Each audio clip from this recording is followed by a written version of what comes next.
Na Triglav teku mi je všeč v bistvu vsa povezanost med ljudmi, kako se skupaj družijo.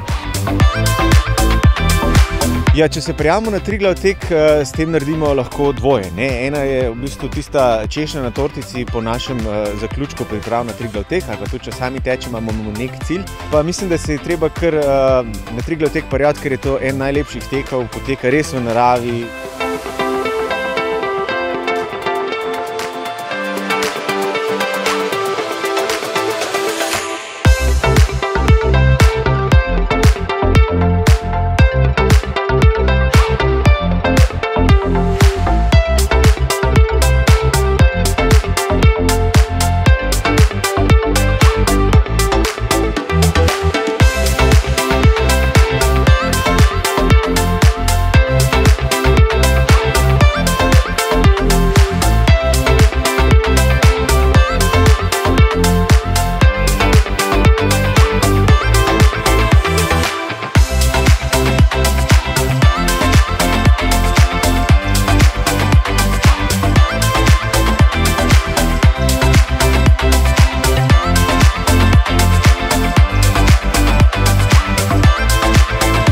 Z veseljem hodim na ta dogodek, kajti je več kot le tek. V bistvu ta izjemna okolica, izjemno vzdušje, sami nasmejani, zadovoljni ljudje.